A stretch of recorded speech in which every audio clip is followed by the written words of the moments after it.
Oh my God, y'all. It is a blessed Saturday. Yay! Why? I wonder why. I wonder why. Happy Saturday. Happy Saturday. Happy I am Saturday. so excited, y'all. Today is a huge day. I am just like, I've been waiting for this day for months and months and months. So, if y'all don't know what I'm talking about, it's the start of college football Woo, season. woo, Hey, wee. whoop. So, yes, I am an Aggie, as you see. There you go. Oh, You see my Aggie girl, can I logo? just tell you when I commented and said, and by the way, I did a quick test. You are actually running. Good job for once. Holy Thank you, crap on Restream. crackers.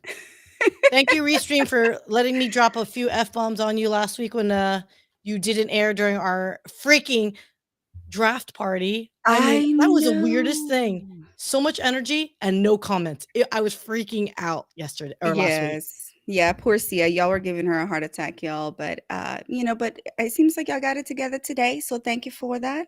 Today is a very special day. So we want to make sure we're hit it off running and no glitches of any sort. So how are you doing, my dear producer extraordinaire? Oh, you're so kind to me. You're so cute. I'm like, this is my. Can I just tell you, you like send a lot of people my way, and it's so funny because everyone's like, "So I hear you're a producer," and I'm like, "Whoa, whoa, whoa, slow your roll, kids. Slow your roll, slow your roll." But no, I think it's very nice of you. Thank you so much for sending a lot of cool people Yes. my Shout way. out. Shout out to all those cool people. I won't start naming them because it's too many of y'all to name. But Yeah. as I am all Aggie decked out today, like, it's just, I'm so proud. I bleed maroon. I'm an Aggie. In case Uh-oh. y'all didn't know, I'm an Aggie. Wait, wait, wait. What's that flag back there? I thought it was like a Yes. sigma. I don't know what a sideways T Mm, with like a protractor and yeah. a less than sign. I'm mentioning the fact that I'm an Aggie in Texas A&M University. I bleed maroon just because I want to irk Mark Reed. So shout out to you, Mark, who's a Roll Tide fan. And hopefully for his sake he's sleeping. I really hope for his I sake he's know. sleeping. He is, yeah, it is 10 o'clock at night in Japan. So shout out to you, sir. Shout out to also to Mr. Chris Melizuski. Did I say that right? From Walking Tall. Shout out to you. Thank you for all your hard work this week. It's been fantastic, growing together, doing so many things together in the back end that, people really don't know what's going on. And yeah, man, so many things are going on. I see people are popping up already from left and right. Look at that. Oh yeah. So I saw Randy House. Hi, love. I will be seating you. We'll be Countdown. meeting. We're gonna meet in person. Oh my god, that's frightening to say. We're all gonna meet in person. We're all gonna meet in person. Okay, so you know what? I think people will wonder, what do you mean by meeting in person? Shall we just roll the intro and then we can explain why we're Yes. meeting in person? All right, let's do it. Let's do it. Hey y'all, welcome to my corner. This is your girl Raquel, aka Raki. Step into our world of connections where I'm a proud Hounds of Business Pack leader, which is a community of entrepreneurs committed to sharing positivity, growing together, and never forgetting to inject some fun. Get to know amazing people in this safe space, so come and join me in my connection corner.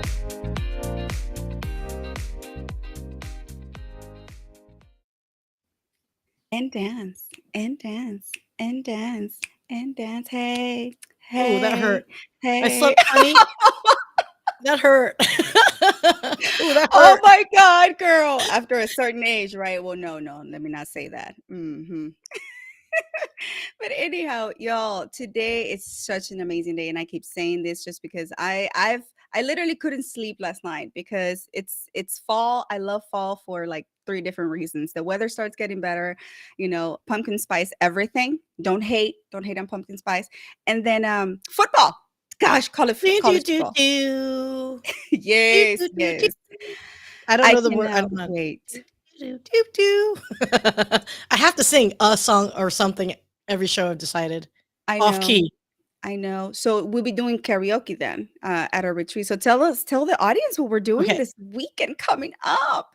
So speaking of, so here's the thing about we talked about connections and making real relationships. So it was a random idea. Miss Benita texted us and it goes, "Ladies, I'm going to be in San Antonio. Is that near where you're at?" And I'm like, "Have you looked at a map of Texas?"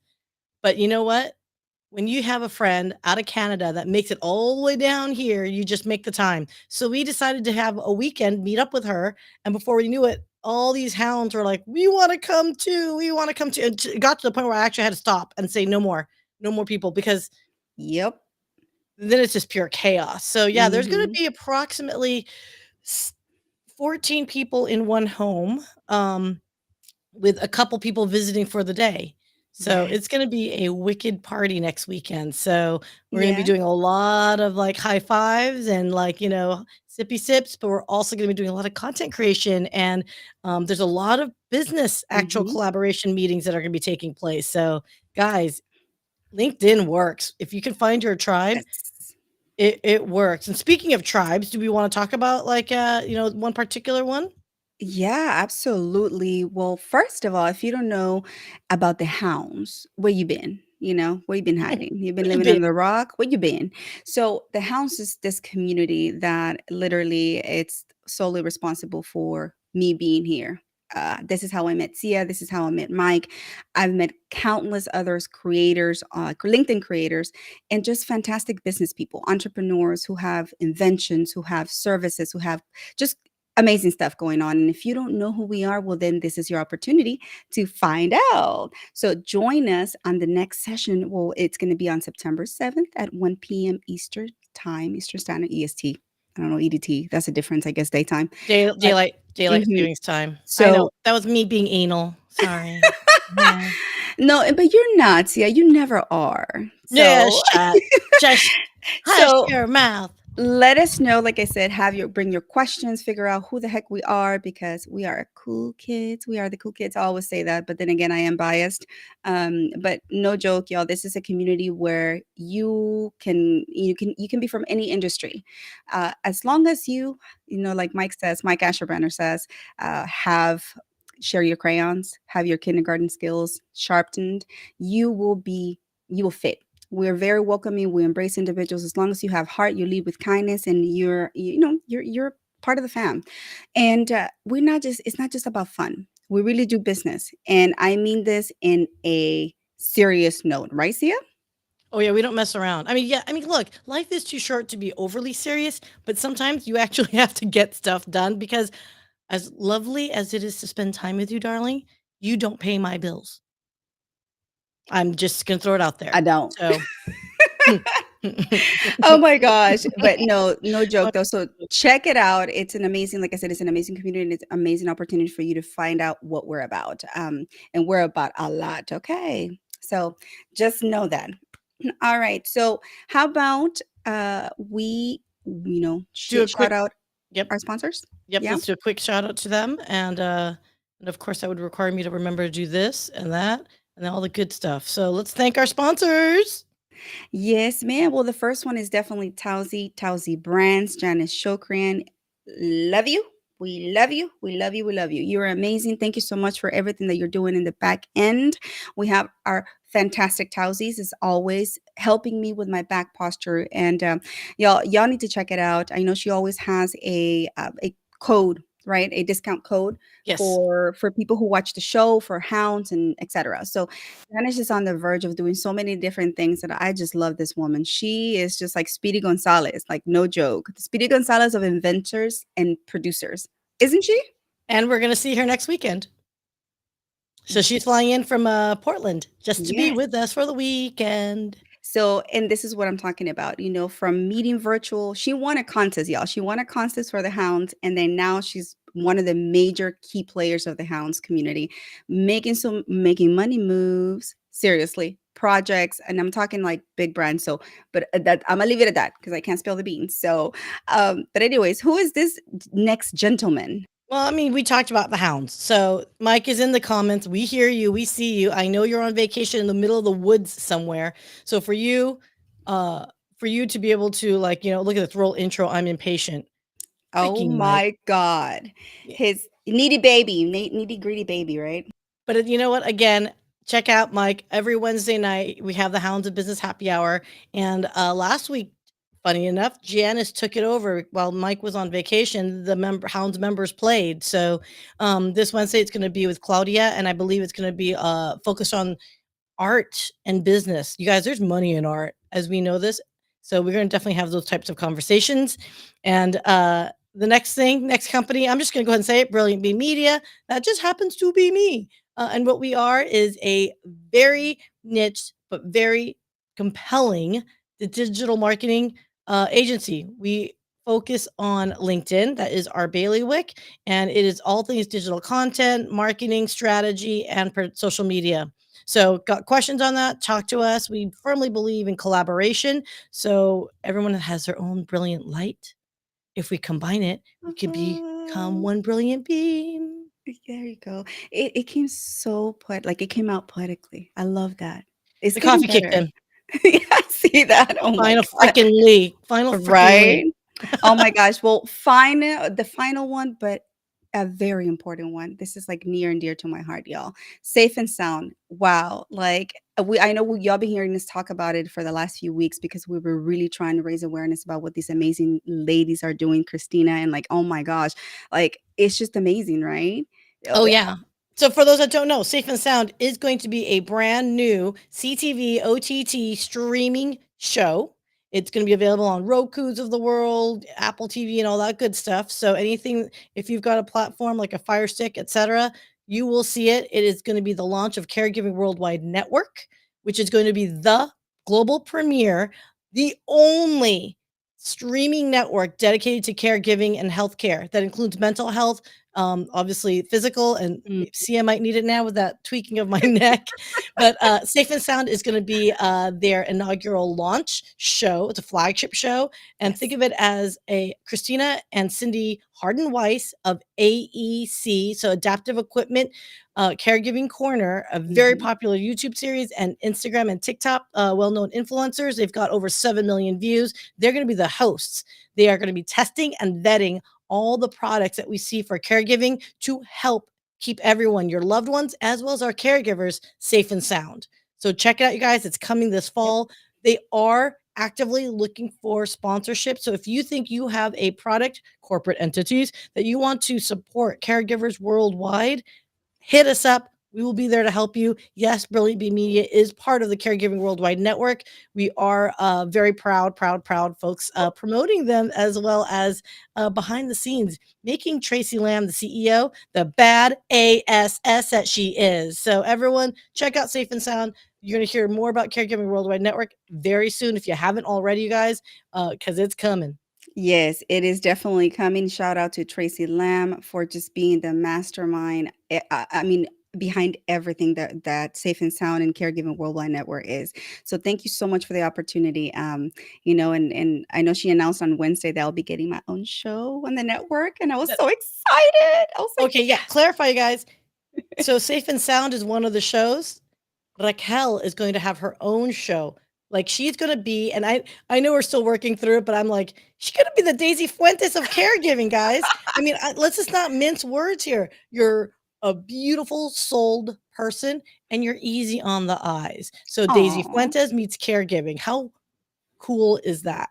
So Well, the premise is to help individuals all over the world with their caregiving challenges and highlight stories of, facing adversity, but at the same time leading with love, right? Because that's what we're about. and in Spanish. And in Spanish, en español, señores, así es que prepárense para eso.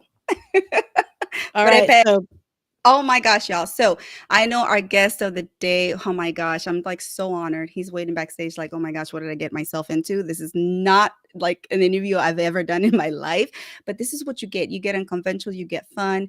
This is what LinkedIn is about. I love it. You get so many creators, but let me tell you about this gentleman, y'all. So he is an amazing, like all-star sports, guru, stellar individual, lustrous career, but what really won me over with him is his humongous heart. This man is just an example of a role model, and on and off the field. We met in college. We met at Texas A&M. We took classes together, right? And and I just recently reunited with him, and I'm so happy that he's going to come and share his story with us because I think there's so much to learn from this. So without further ado, please help me welcome on this very special Saturday college football Saturday, the one and only Michael Montgomery.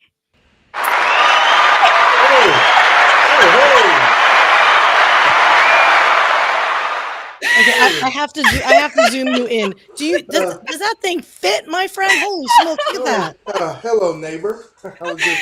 Oh was my just gosh, look at this. giving up my I love awards and stuff. it. Yes, but this is Michael. This is what you get. Mike, what you got there? So Oh, just some stuff I got over time. Defensive Lineman of the Year.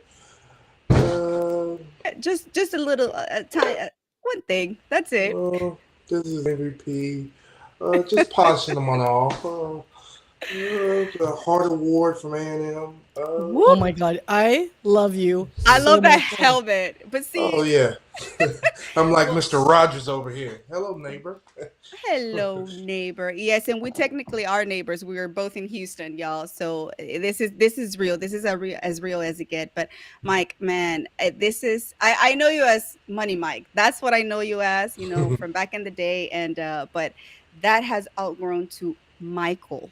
Montgomery and Yeah. just because of your illustrious career, but I'm gonna let the audience get to know you a little bit better. If you haven't read about him, well, I don't know where you've been, but tell the audience, a little bit about your story, and we'll dive right into it. Hi, Michael Montgomery, East Texas. Moved around. Mother was a basketball coach and played at Navarro Junior College, All American there. Then went to Texas A&M and played at A&M. Got first team All Big 12 and went to play for Green Bay for 5 years.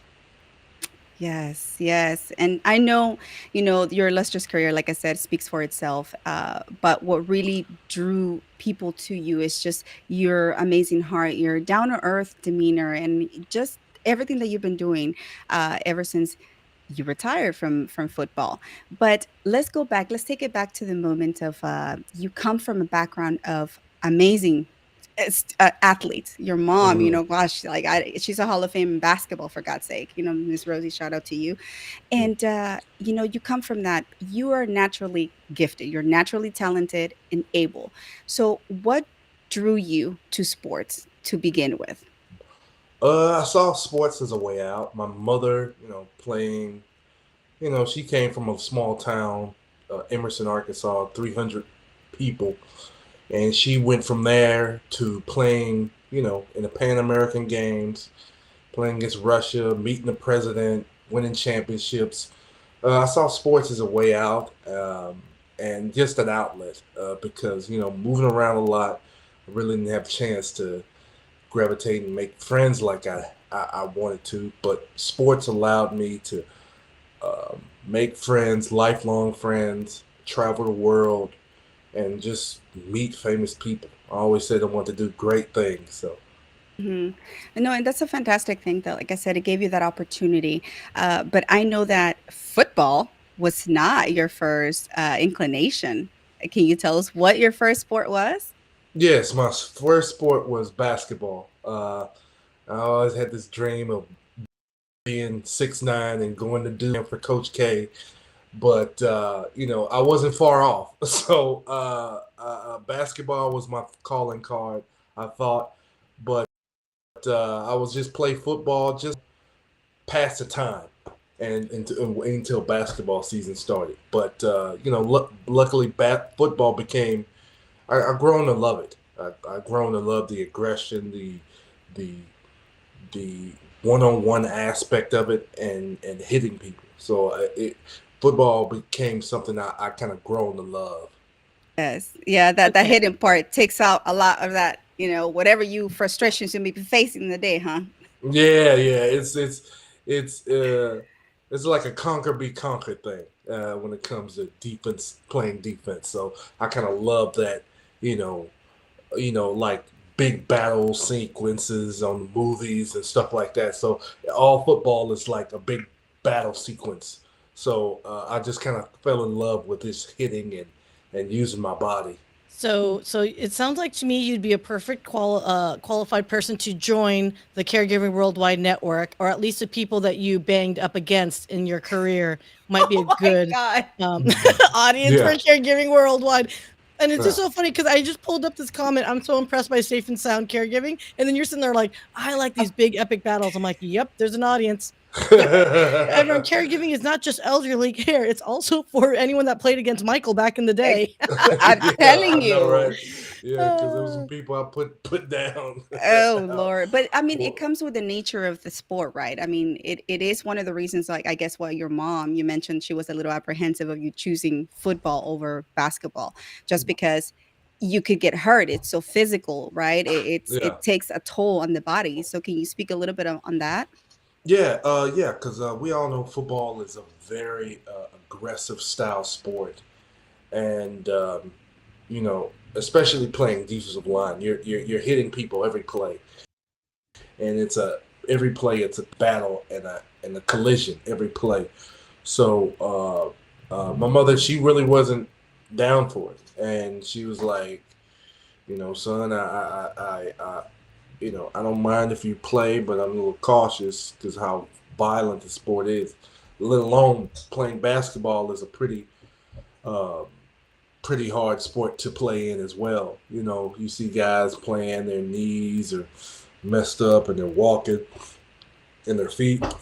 But my mother didn't want me to play, and I was really skeptical on it, but decided to just do it. It was kind of fun. I was moving to a different town, and I thought it would be great for me to get stronger and also Mm-hmm. make friends during the football season uh, Mm-hmm. until basketball season started. So, and I'm glad that you mentioned that, the moving towns, because one of the aspects that I love about your story is you come from a very small town. You went to, to junior college in Navarro.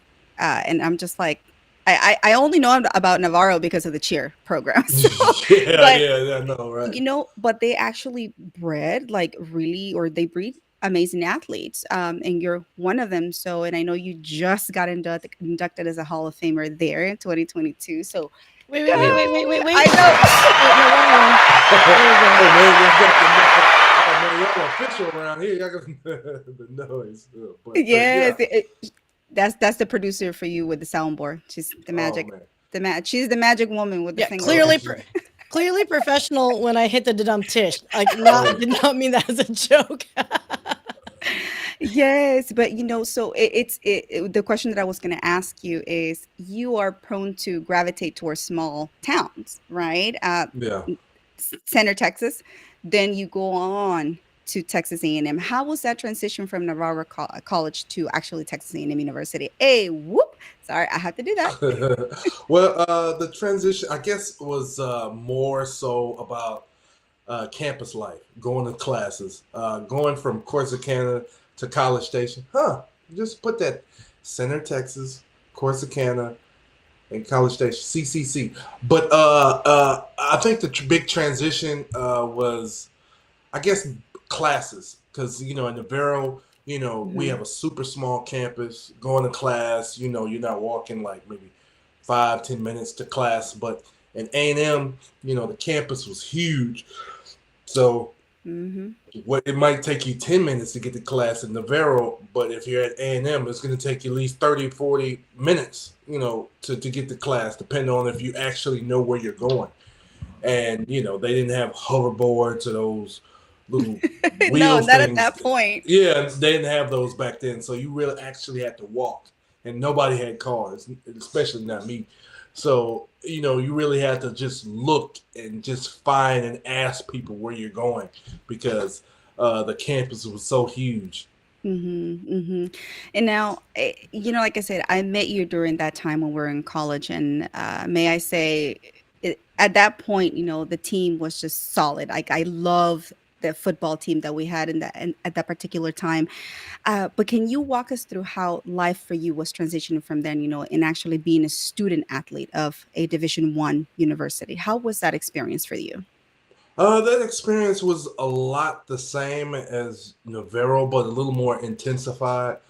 Because a whole day schedule is, you're waking up, you do morning workouts, so you're probably doing morning work at least before class, because a lot of times players are going to class like at 9, normally 9, so we're probably waking up, getting the workout in maybe like 6:30, 7. We'll be done around 8:30. Then we have to go to class, and then we go from class. A lot of times, they schedule our classes between 9 to 2 o'clock, and then we do classes all through the day, and then we have practice, and we have practice from 3 o'clock to like 6 o'clock, somewhere in that range, and then after 6 o'clock, we watch a film of the practice, and then and that takes about an hour, hour and a half. So we'll be done maybe around 7:30, and then after that we have study hall. So we have study hall between 7:30 to like 9 o'clock, depending on what who needs more help with the classes. So it's a full blown day, especially when the in season starts. So the term student athlete is, and everybody talks about how it's school, but it's actually a full time gig, full time Mm-hmm. job when you look at it from that perspective, because we're going to class, meetings, workouts, practice, then study hall. So we're at school mostly from 8 to like 9 o'clock, depending on your schedule. Absolutely. No, and like I said, I saw that firsthand, with the student athletes, because I was a tutor for a couple, Mm-hmm. as I and during my college career there, I was a tutor for several players. And the thing to me that I always admire is the discipline. You have to have discipline. You have to have grit. You have to be mentally tough in order to thrive in this environment. So, can you tell us a little bit about, the expectations, like, and the mental toll? I know you were one of the best ones out there in regards to your discipline and your work ethic. But can you tell us now, like young athletes, what they're expected to, their performance in that sense? Well, consistency. I mean, consistency is the total highlight, regardless of what you're doing, and that's actually in any profession. Consistency to to what you do every day, because there's going to be times when you're sore, or actually after the first practice, you're never going to be 100% ever again. So you're going to have to go through the season sore, tired, you know, hurting, but you still got to be consistent with your classes, with your preparation, with consistent with your grades, because you can't play if you're failing. So the term is consistency all through your phases of life as a student athlete, because that's that's the people who actually stand out, and and also just being cautious of what you're doing, and and who you're doing it with, because I've seen some of the most talented people not make it because they got in trouble with the law, or Mm-hmm. drugs, or or any domestic violence or stuff like that. So just thinking about who you're with, what you're doing, and how it will affect you. It makes Mm-hmm. a big difference when you're trying to be successful in football, unless you're Manziel and you win a Heisman. So you have opportunity. If you win a Heisman, Right. you can throw all that stuff out the door. But if you're not winning a Heisman, you're really gonna have to follow a fine line of being consistent, Mm-hmm. on and off the field. Mm-hmm. No, You know, absolutely. yeah, I was just gonna say, what fascinates me about student athletes is the fact that when you go back to civilian life post, you've given your heart, body, and soul, right, for your college. And if you make it into the pros, obviously there's more dedication to it. But I see it post career, how incredibly disciplined you become. It's almost like, I'm not going to make it the direct comparison, but you do have to have some of the same ingredients as if you were to go to the military. You have to have teamwork. Hmm. You have to have accountability. You have to have discipline. You have to have an understanding that you're part of a greater thing, Yeah. right? Even if it's a cross country or run or whatever, you're still part of a greater team. And so let me ask you this, Michael, because man, to go from high school to college to the pros, was it a natural progression, or was there a big jump between college to pro level intensity of accountability, and teamwork and all that Well, for stuff? me, it wasn't. It was actually a lot easier because I didn't have to deal with school. For me, when it comes to playing in the pros, I think the most thing is just it's actually a job. You don't have to worry about school. You just got to worry about playing football and meetings and working out. So uh, the big jump, and I always was an intense guy. So I really didn't have I didn't have to bring my intensity up for the pros. It always was there because everywhere I was going, always had a prove me attitude because playing 2 years in football in high school, playing 2 years in junior college, playing 2 years Yeah. at Texas A&M. So I was on a consistently prove it situation when it came to me going to different places. So the intensity was there. I think the only thing I had to really just try to focus on is just playing the game within a game. Because when you're playing football, uh, it's I think a word called IQ, football Yes. IQ, because a lot of times, especially as a defensive lineman, if you're playing defensive lineman, you got to have a certain level of IQ when you're playing, knowing block recognition, knowing not to run yourself out the play, and bringing that same intensity there. So it's a certain level of playing the game within the game to be successful in the game of football.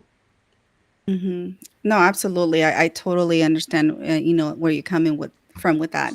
I know Mike Asherbanner, our fearless leader of the Hounds, has a question specifically. He says, "Did you know exactly what you wanted to do after football, or was it a complicated journey for you?" It was a complicated journey. I was the type of person put I put all my eggs in one basket. I kind of my mindset was like if I was gonna make this work, I had to put all everything into it. So I was the type of person I would train before training. I would work out before Mm. workouts. So I always wanted to prove everything. So when that time came, I wrote down a list of things I enjoyed to do, and I went out and done them. Even if I wasn't getting paid, I would just do day shadow. Um, I really did. I had a list, and I really didn't have an idea, but I knew what things I enjoyed doing, and I just went out there and day shadowed and just followed steps of people's jobs that I really had interest into. Oh my god, dude. You know what you remind me of is Uh, that discipline that Kobe Bryant was known for. He was always known to Mm. practice longer. Michael Jordan was known mhm. for that. To just go in the gym before everybody else, take that extra step, study different methods to get to where you need.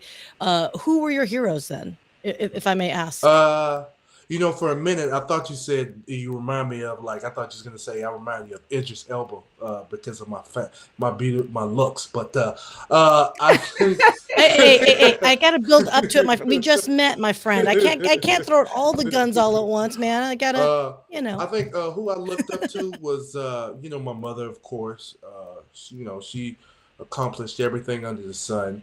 And not only because her athletic abilities, but who she was character wise. She grew up playing sports as a woman and a black woman in the 70s. So Mm. you know, think about and the way she talked about her lifestyle and how she grew up playing. During when it was super real racist and it was Mm. out front and open. But she didn't really hold people to that, and she always had a good heart about people. She was one. The other person who I kind of looked up to was Shaquille O'Neal. He Mm. came from similar backgrounds. Guy from Tech. He moved around with his family because of the army. He was in Texas. Then he started his career, and the way he played through the game. And also, I would say Reggie White, Javon Curse. I mean, those guys. When I started getting serious about football, those were the guys I kind of looked up to because, you know, they was they made an impact instantly when they got in the NFL. Yeah. They made their mark as soon as they got in, and I always wanted to just try to make the similar impact they did. So I wanted to just kind of like just go after what, just trying to mirror my identity, how they do it. Nice. So okay, so if we knowing that your goal was to say I'm going to make an impact, I'm going to make a difference because those previous players and I hey, everyone that's listening, I actually recognize those names. Thank you. Thank you. Yes, Sia is very known to be well versed in the sports world, by the way. Yeah, I'm extraordinarily well versed. I'm like, hey, I've heard of them before. But so Sandra has like a kind of a good follow up question. So, what was the most meaningful lesson football has taught you, and how have you grown from that experience? The most meaningful lesson football has taught me is to I say two things. It taught me football taught me how to forgive. You know, you know, when my folks divorced, you know, I was really bitter about the situation. You know, growing up, you know, I was already in high school, but you know, my folks divorced, and you know, my father was trying to be there, but you know, things were. I just didn't allow him to let him in based on how things transpired. But football was things was going great in my life, and you know, I decided to grow up, learn how to forgive, and let him enjoy this amazing time with me. Because you know, football is a small window of life, and you know, my father, even though you know a family divorces, doesn't mean you know the parents are still not actively involved in their lives. So football taught me how to forgive, and also football also taught me how to work with people who necessarily don't believe in the same things I believe in, uh, politically, spiritually, Mm. emotionally, you know, lifestyle. You know, it taught me how to respect people's opinion and work together. And I think that's something, you know, the world could benefit from. Even though, you know, whether if you're a Democrat, Republican, you believe in God, you don't believe in God, learn how to respect each other and work together because we all want to build a safer and healthier place for our children. So I think football allowed me to work with people and get along and be friends with people who don't believe in things I don't believe in, and still work Mhm, together. So I think those are Mhm. like one of the biggest key things that really just stood out for me. and You that's know, why, ladies and gentlemen, he's a leader on and mhm. off the field. So, big applause for Oh wait, that. wait, wait, wait. Oh wait, I put it on mute. Oh,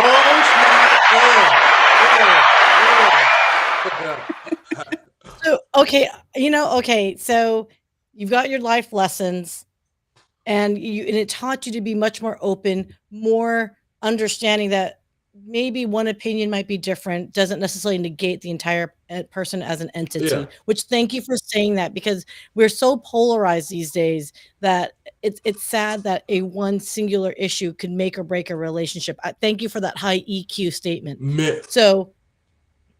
So can we just take it a little bit further then? And your definition of discipline, has that changed or evolved since your playing days then?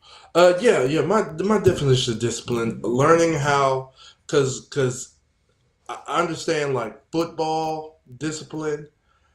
I have a joke. Like I remember I was coming up and I was asking my dad for advice. I like, Dad, I like this girl and I want to date her.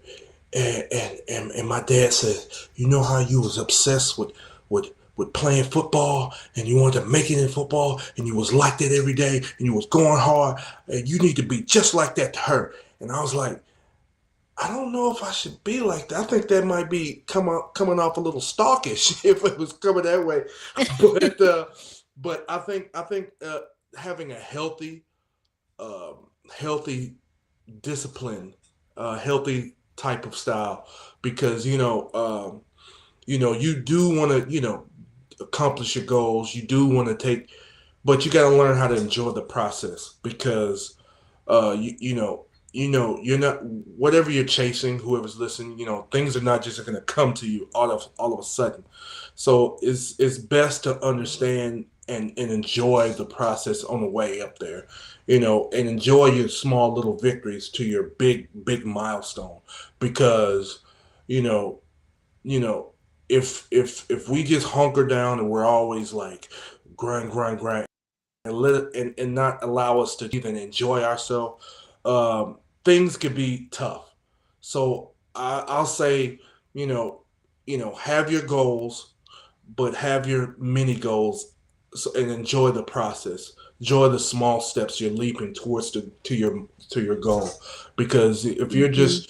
if you won't if you're just only going to be happy once you get to that big milestone, you're missing out on a whole lot of small steps you're making to Yeah. get to your big goal. So I say, Mhm. enjoy the process. Enjoy your small steps. Enjoy your small mini goals you're accomplishing to get to your big goal, versus Mhm. just got to get one goal and not enjoy the ride to get into No. that one. Yeah. So I Mhm. say I say put in that type of perspective, versus just wanting to get that big goal. So enjoy the small wins. Oh, I love that so much. Sia, I'm sorry, you were gonna say something? Hey, Do do, I have do that face? you No, do no, you have no. the bomb thing? I don't have a mic drop. Oh, okay, Sorry. I was about to Uh, say you gotta get the bomb. uh, there we I go. need to. I Yeah. do need to. I don't. You know, it's so I have the soundboard. I rarely ever like do it because most of the time my clients are business oriented, so they don't want random noises. So I will update the bomb just We for you. got But I was laughing. I have to tell you guys, Ken Dunner. I have to give him a shout out because he cracks me up. He's from Only Houston Ken. too. Oh, Mm, oh, is he from Houston? Okay, yeah. Ken. Only Ken would write a novel in comments and take up the entire image of everyone's faces because he's always savor the flavor. So I'm sorry. I yes, Shout he out. is the quintessential enjoying the process as far as Mm. like we know his end result. I mean, look at that, you guys. We had to ellipses him because it was still going on. Yes. But every word he has is actually beautiful little nuggets of goodness and happiness that like again the end result is that goal. So when you were talking about like enjoy that journey, it's not just that final thing. It's those little savory nuggets. I was Mm. literally laughing because I was like, yep, it's basically a Ken Donner post. Is what you're describing. yeah. That's exactly what it is. It is. But we love you, Ken. I'm still waiting for my cheese potato. I mean, not, what is it? Cheesecake? Yeah, sweet potato cheesecake. That's what I'm waiting for. And you still haven't delivered, but it's all good. I'm gonna get you in Sugarland. I'm gonna get you. But Uh, I know we kind of like jumped the timeline on many things that Michael has accomplished. I wanted to bring it back though to a very key, factor. Um, Mike, if you can talk to us about, because I know right now your platform, the foundation, and everything that you really do as a speaker, international, known speaker, and as an author, is based on heart health. Can you walk us back to that day in 2003? And just tell us a little bit, and if people don't know the story, as to now it makes sense why you are leading the charge in heart health advocacy. Yes. I was born with a heart disease that almost took my life when I was in college. I was, had a cardiac arrest in practice at my first day of practice at Texas A&M. And, thankfully, I had medical professionals around me that aided me when I had my episode. And fortunately, I got the surgery, the ablation surgery that and started my road to recovery. And I was fortunate to allow to get back on the team and go to the NFL. Uh, so many kids, I realized, I was the fortunate just doing research and, being a part of other nonprofits and foundations and organizations, and understanding that, it's a thing that needs to be highlighted, getting our children's heart screened. And it doesn't matter if you're an athlete or not, if you're playing for a sport for the school or not. If you run up and down the stairs, you're an athlete. And parents that's out here, I encourage you to get your kids heart screened. It just give us a slight of peace of mind because I understand parents. We want our kids to be safe. We want our kids to be healthy and protected and provided for. And having their heart screened is just one thing we can mark off that mini list of things we worry our kids might be affected. So, heart screening is just a big advocacy. And anybody that's out there listening, go to your nearest nonprofit organization and get your kid heart screened because it just better be safe than sorry. In the wake of LeBron James' son going through his situation, he was born with a congenital heart disease. They really didn't say what it was, but it's just safer to know so you can be able to deal with the situation healthy and have a prosperous life. Absolutely. And like I said, and I know that many young athletes sometimes they put so much pressures on themselves to perform because of what's expected and but your story to me is so inspiring and just because you use that moment and said, okay, how can I use this specific adversity that I'm facing in order to foundationally set a platform where I can deliver that message worldwide and I can carry it worldwide to raise awareness that, hey, yes, we want to be student athletes, we want to go pro, we want to do this, but at the end of the day, you have to hunker down and say, hey, well, my health, I Hmm. have to worry about my health. So I commend you for that, just because I know that that was a scare. I mean, gosh, I remember the day, right? I was there. I was at Texas A&M, Yeah. and it was just it's super scary. Everybody was extremely worried. But luckily, like you said, you were surrounded with amazing professionals who pretty much nursed you back to health, and you went on to have this illustrious career, and now you're a heart health advocate. What else could we need? So I'll urge all the audience to support Heart of Michael Foundation, and you can scan the beautiful QR code that Miss Syya put together here, my producer extraordinaire, and support the cause, raise awareness, have these conversations with with your fellow. If you don't have children, nieces and nephews, and it's all across the board, right? Education is the foundation of everything when it comes to this, isn't it? Mhm. Exactly. Yes. And Sia, I'm sorry. Go ahead, Sia. Oh no, you know what? I was on mute because I was in the process of yelling at my dog. So sorry, guys. You guys are talking about heart health and like giving and loving, and I'm yelling at my dog. So, Michael, so I mean, understanding going through that, I mean, God, it had to have been such an uprooting, life changing event, right? Because your heart just literally gave out heart. Like as someone as passionate and giving as you are, how did you overcome that? Because I'd imagine you had to had a low, I'm not going to say a depression moment, but like a low self-doubt moment of like, wow, what can I do next? Or can I get out of this? How did you overcome that? Or did you have that situation? I just knew that um, if I can get the surgery, and I could just prove myself, because like growing up, I always had to prove myself through high school, through junior college, A&M, being new at A&M, and I knew like when this happened, I just had to prove it. So after the surgery, if I could just prove that I was healthy enough to play, my heart was conditioned, after, multiple stress tests, EKG testing, agility drills, talking to coaches and stuff like that. I knew I had an attitude of proving it.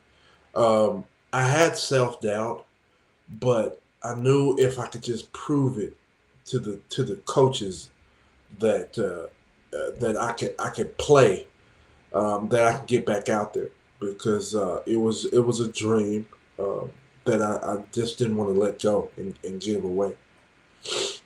Mhm. Ooh, but people, there's so many things that set back people in life, and then they're like, "Oh, I'm out, deuces." Yeah. Um, you know, you had to fight for that. Do you think that was something that was built up in you? Is that your little fire within, or was there inspiration taught to you? So I know you love your parents and family, Hmm. but do you think it was fire in the belly or Uh, combination? yeah. It was it was fire in the belly. That year, a year before, my mom, she got injured and she couldn't work, and I saw football was a way to help everybody. My nephew was hurt; he broke his arm, you know. Uh, so we was in a bind, and I knew this was a faster ticket to help my family uh, out. And I always had that fire. I always had that fire. It just ignited an even bigger fire. Because every school I went to, whether I late start playing football in high school, my 2 years in junior college, or 2 years at A&M, or going to Greenbelt, I always had to prove myself. So I always had a fire to light. So after going through the surgery, playing ball, and coming back, it just lighted even bigger fire. And not only just playing for myself, but playing for possibility. Because I knew if I had an opportunity to come back from this and make it, then I can inspire other people through my story. So it was just more about being the best person I can be, on and off the field, and knowing that Mm. if I can make it going through this, um, that my story can inspire multiple people. And inspiring it has been. Let me tell you that, Michael.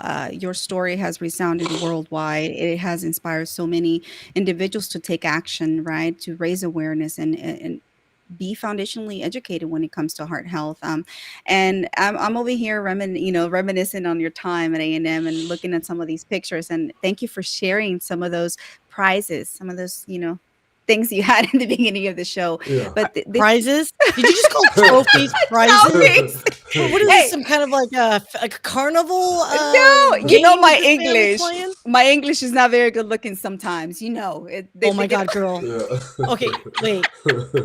Okay, this is the time you're gonna pull the "I'm not from here," girl, Oh my god, girl. y'all, I'm goofy, y'all know that. That's why Michael and I vibe because we're both, like, So like goofy and prizes. stuff. I'm like, where?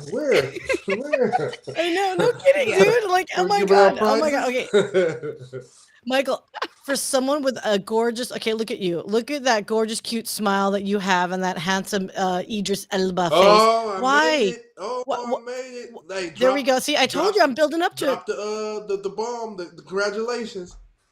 Oh, I know. I shoot.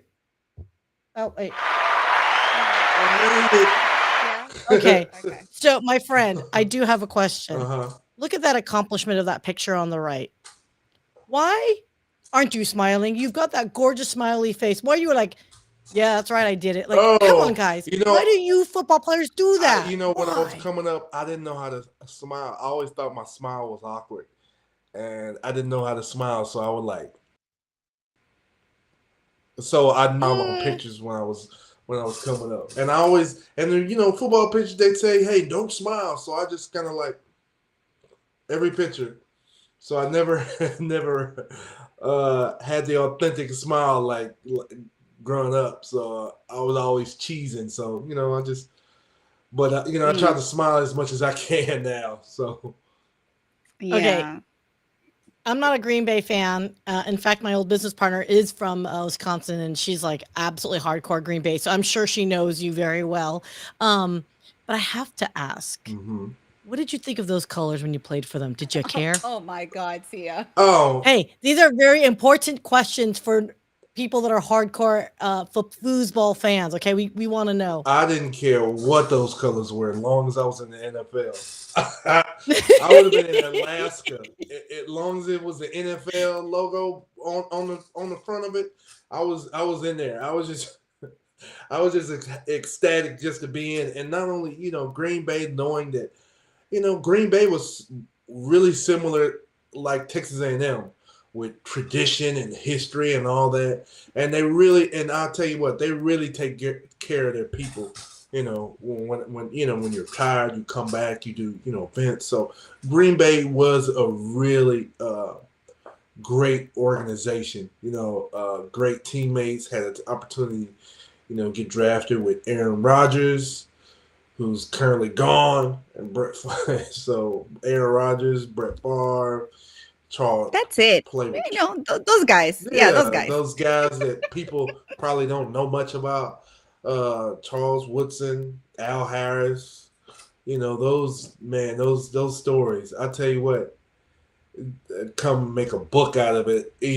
But I Hmm. had some really great times out there. What? Okay. Oh, I'm sorry. Go ahead. Araki. No, I think yeah. Go ahead, Sia. You were gonna make a joke. Go for it. I had to. I'm so sorry. Okay. Mm-hmm. Okay, no, I'm sorry. Like, I was in the process of trying to say "Go Niners" at the same time. So Oh, sorry, guys. Um, they're a good team. um, They're a good yeah, team. yeah, They're a no. good team. Okay, I have one other very relevant question. Okay, you go from being down here as a Texan. We are very well known for our harsh weathers.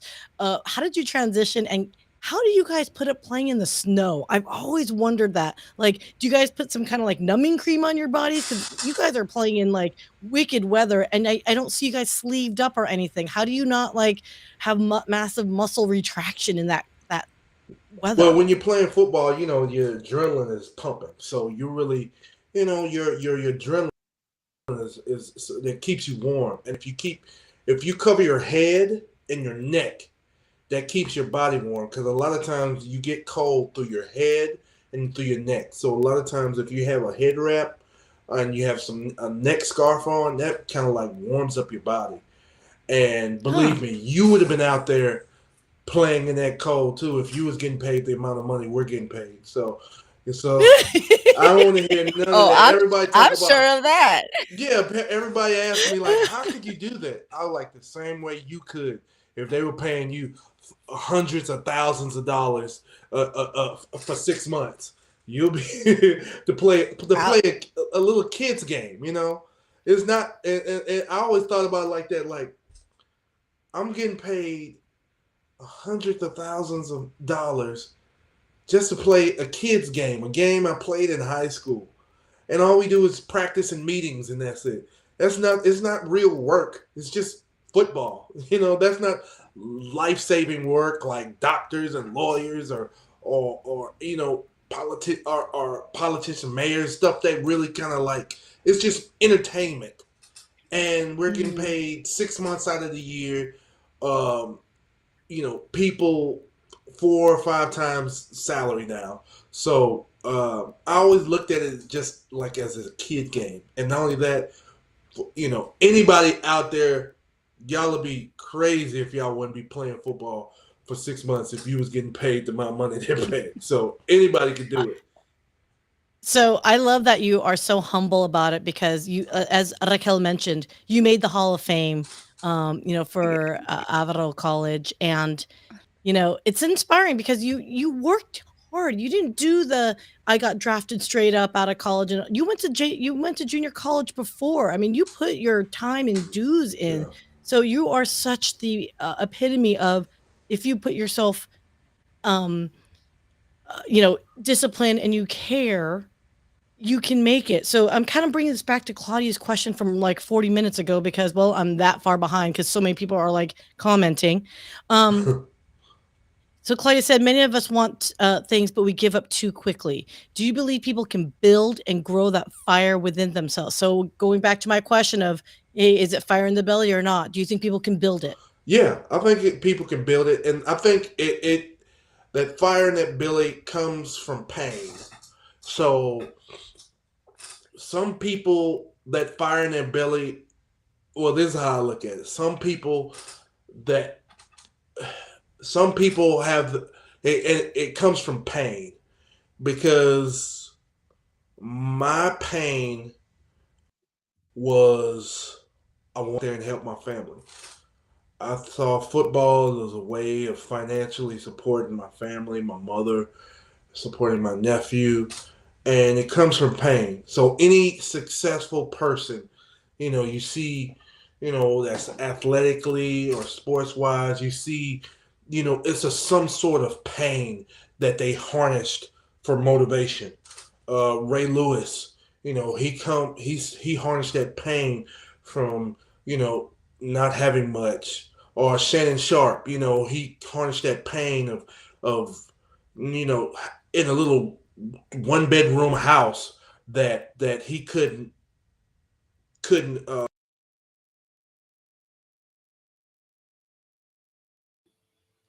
Oh, We no. lost our friend for a second there. Oh, no. I wonder what Well, it happened. it could be his cute little doggy. I don't know if you heard him little dog, like, snoring in the Yes. background. I was like, "Mm, I wonder if that doggy is, like, sitting on a cord or something like that." But, man alive, I mean, okay, so while we're gonna pull him back in, and I'm sure he's got some technical difficulties, can we just do a shout out here? Like, Yes. seriously, like, I just wanna we guys, scan this QR code, the Heart of Michael Foundation. For those Mhm. that are wanting to learn more about it, by the way, I don't know if people realize this, cardiovascular disease is one of the leading causes for women. I think it has one of Mm. the highest rates of, female mortality. Cardiovascular issues, I think is number 1. I Mm. mean, Yeah. exceeding breast cancer and cancers. So, you guys, this is not just a anything, situation. This is getting us educated early, and especially if it's something that's hereditary. Uh, Mhm. absolutely, if you know it runs in your family, you guys, you are not immune. As young and beautiful as we think we are, you're not immune. Yes. So, Oh, hey, Yeah, Mike, yeah. yes. Sorry welcome about back, that. my I think friend. I don't know, my computer thing went on, It's all good. but nah. Just coming from, you know, I see people have a lot of know how to harness that pain into motivation. Motivation, that pain was seeing my mother, injured from her job and couldn't work, and I wanted to change her lifestyle. That pain of my nephew growing up in, a six, you know, he had five other brothers and sisters, and um, wanting to give him a better lifestyle. So I say, that fire in that belly, it comes from pain, and learning, knowing what to do with it, having a plan, having a goal. I told people, all the time, when I was at high school, I got inducted High School Hall of Fame and thing, and they asked me, when did you have those ambitions to play professional football? And I told them when I was here in high school, and I had a strategic plan on how to do it. Understand, I understood that statistics, accolades, uh, uh, comes with attention from scouts and NFL and college players. So I understood that, if I get these statistics, get these stats, that accolades and attention, I would garner attention from big colleges like A&M, and I'll know if I do good at A&M. I knew I would get attention from NFL scouts. So just having a plan and also using that pain as motivation to accomplish goals. Mm, mm, mm, mm. Oops, there we go. We could go on for a long time talking about these things, but I know you. Oh, I can hear some feedback there. Can you hear that? Say it again. Okay, let me see. Okay. I said, we could go on for a long time talking about this, but I know you have you're going to the game, to the season opener today. So I'm excited about that. So I know I'm conscientious of time, but I do want to give, a chance for individuals to scan the code to your foundation, just because it does mean a lot to you, and it really summarizes your story, and why you do the things that you do nowadays, with raising awareness. And I mean, like I said, your story is inspirational, and it has inspired so many people all over the world. The book, your time, your documentary. I mean, you do so many things. You wear so many hats. It's incredible. People, like, I'm so amazed by what you've accomplished over the last, Jesus, like 20 years. Like, no joke. Oh man, I so appreciate that. It's just it's a true blessing. My mother, I know I keep going back to it, but she was a big catalyst for me. I saw how she accomplished so much, and I want to accomplish as much as she done. And with the Hall of Fame and all that, and I understood how she positively affected people, and I want to be just like her. I want to live just like her. So everything she done, everything she told me, I Hmm. wanted to do exactly what she did. Her lifestyle, no drinking, no smoking, nothing to do any. I was nothing like Hmm. that. I would, I would like, around my teammates, I would like have like some Coca-Cola, or I would have like some orange juice and cranberry juice. I would mix it around just to, for Wow. people. So I was a person who, told, ask God, if I stay Yeah. on this straight and narrow path, just like my mother did, I would have the opportunity to accomplish the same thing she's done. And, Yes. it was just a true blessing. It took a lot of hard work, a lot of great teammates, a lot of, Hmm. not just teammates just telling me all the good things, but teammates telling me if I'm not playing good enough. Teammates that Hmm. said things that pushed me to play harder, and coaches who Hmm. who talked to me up front and told me bluntly that I need to get my grades up if I want to go to a Division I school in junior college. So look, if Hmm. you think you all that, but you're not. If you want to go to a big school, you got to have big school grades. So Mm. it just grateful to have teammates, coaches, family in my life telling me what I needed to hear, not what I wanted to hear, but telling me what I needed to hear to be Hmm. successful. Well, and Mike, thanks so much for sharing that part, and what an integral part, an elemental part your mom's role was in your life, and the fact that you also were surrounded by the right folks at the right time to point you and guide you to what you needed to do in order to get to that next level. It's just amazing. It does take a tribe, it does take a village, and I firmly believe in that. And in your case, not couple that with your determination and tenacity, it really, it just is amazing.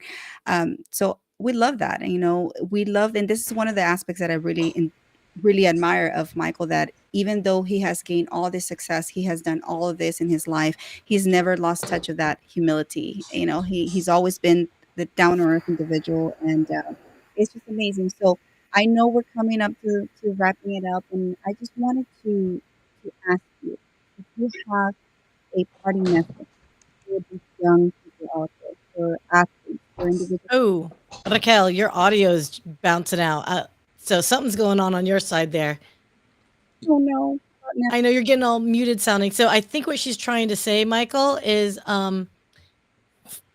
if there's a parting message, words of wisdom that you could share with us, would you mind closing and helping us close out? Because for once, we're actually able to mute out Raquel. What?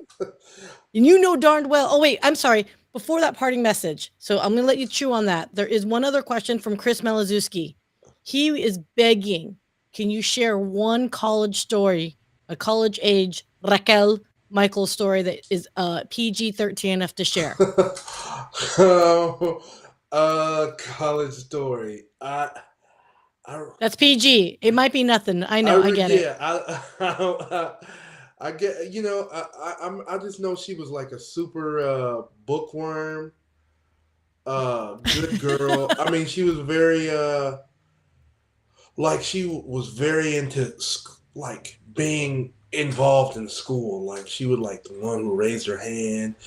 Like she was a great person to copy off of. Like every time I see her in like when I saw her and she was in my class, I knew to sit beside her or sit behind her because she's kind of short and I'm a lot taller, so I can have that perfect angle on during test time. So I think that was probably like she loved school. She loved being involved and answering questions, and those are the type of people I looked for while I was at A&M to help me, get through school to get to the football. So my my impressions was like, okay, she's there. Okay, yeah, I know. I'm gonna make sure I I sit got your beside back, her. man. I got your back. That's Yeah, how it was. Is my yeah, audio back? yeah, Yeah, your yeah, audio's yeah. It's back. back. Yay. Yeah, y'all mute me right at the moment I can't defend myself, right? Okay, Yeah. I see what it is. But no, what I was saying is I wanted to just give the opportunity, you like I said, your story has inspired people, but for the young athletes, for the people out there who are toying around with the idea of playing or not playing, like what would be a key takeaway, a life advice that you can give? If you can just give one, a golden nugget, what would you say? Uh, I say I enjoy, enjoy the process. Because not everything is gonna be given to you, and enjoy the process and work and enjoy your small steps because not everything is gonna happen all together. Um, when I started playing football, I started playing when I was a junior in high school, and things didn't come. I just didn't come start balling immediately. It took me a little learning curve, and I could have been upset and just said, "Forget it," but I stuck with it, and gradually I started getting better. You know, Weekly I started making more plays. I started understanding the game better. Uh, so I say enjoy the process, enjoy your wins, and learn from your losses and keep pushing because I'm a perfect example of anything you want in life. Regardless if it's not sports, regardless if it's a career or any type of career or your life goal, you can accomplish it. Uh, if you're in your sick bed and you feel like life is gone because you got an ailment, you know, I'm a perfect example of you can bounce back from that. You can get up out the hospital and you can Hmm. go out and achieve your goals that you have for yourself. Hmm. Love So that. I say I could just leave with that one. Awesome. I mean, I love it. I think it's one of those things that we really have to sit down and hunker down and say, hey, we need to enjoy the process. We may dwell on, oh, things are not the way they should be right now, but it is life. This is what life is about. We're faced with an Hmm. adversity, a trial, a tribulation. We go through so many things, but how do we come across on the other side a better person, right? With growth under our belt, with not necessarily fat growth, because yeah, but you know what I mean. Hmm.